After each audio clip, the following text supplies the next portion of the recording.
A quiet American city, Washington, D.C.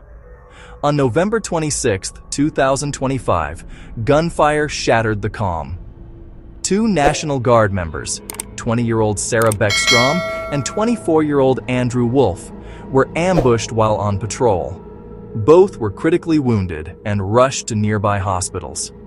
Police quickly apprehended the suspected gunman, 29-year-old Rahmanullah Lakanwal. Authorities say Lakanwal entered the United States in 2021 during the Kabul evacuation under Operation Allies Welcome. Federal investigators are treating the incident as a potential act of terrorism. News of the attack reignited a bitter national debate. Arguments over security, immigration vetting, and America's promises to Afghan partners have flared once again. Supporters demand stricter checks. Others warn against punishing allies who risked everything. As facts unfold, one truth is clear. This case now sits at the center of America's struggle to balance safety and commitment. The questions ahead will test policy and principle. Operation Allies Welcome was born from chaos. In August 2021, the Taliban swept across Afghanistan. The Afghan government and military collapsed with stunning speed. The United States and its allies launched a massive airlift from Hamid Karzai International Airport in Kabul. The mission was to evacuate their citizens and vulnerable Afghans. The operation successfully brought over 79,000 Afghans to the United States. They arrived under a temporary status called humanitarian parole.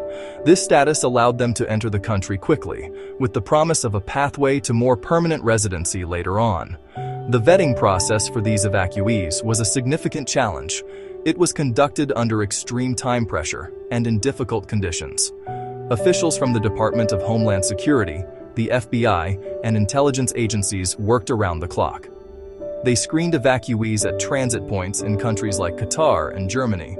The process involved collecting biometric data, such as fingerprints, facial scans.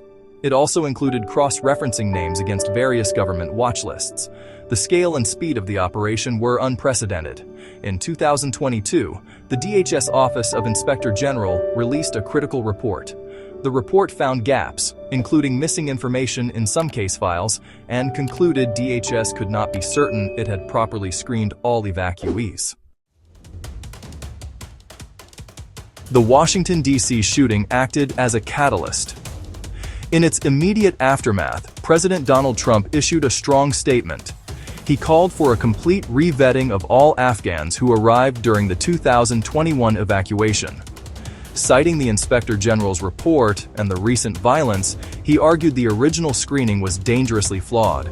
Trump's plan, every individual brought to the U.S. under Operation Allies Welcome should face a new, more intensive security review. He insisted this was a necessary step to protect the country. The proposal placed immense pressure on the administration and the Department of Homeland Security. Responding to political heat and security questions, the U.S. Citizenship and Immigration Services, USCIS, took a significant step. USCIS announced an indefinite halt to all Afghan immigration requests, amplifying the debate. USCIS framed the move as a precautionary measure. The stated purpose: allow a comprehensive review of vetting protocols. Officials said they needed time to assess procedures and ensure every case file was complete and accurate before granting permanent status. Supporters argue revetting is common-sense national security.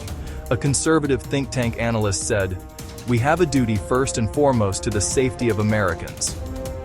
If there is any doubt about the background of individuals we have admitted, we must resolve it."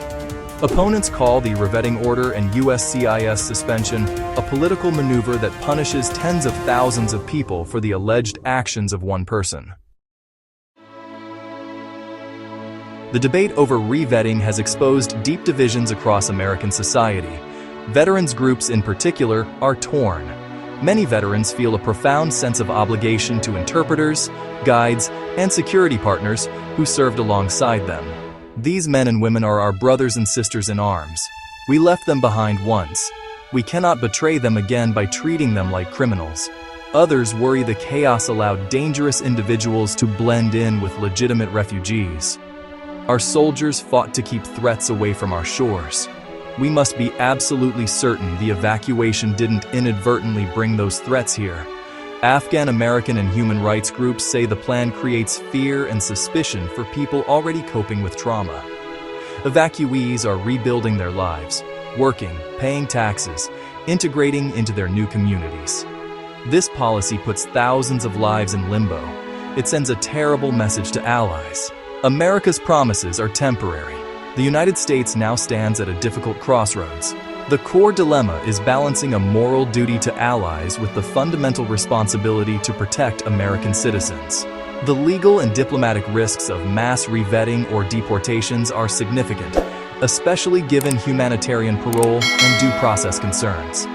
Deportations to Taliban-controlled Afghanistan could be a death sentence and damage U.S. credibility. A better course: strengthen vetting for the future and resource DHS to complete, verify, and resolve existing case files, case by case, not by blanket suspicion. How America answers will define the fate of many and the character of the nation itself.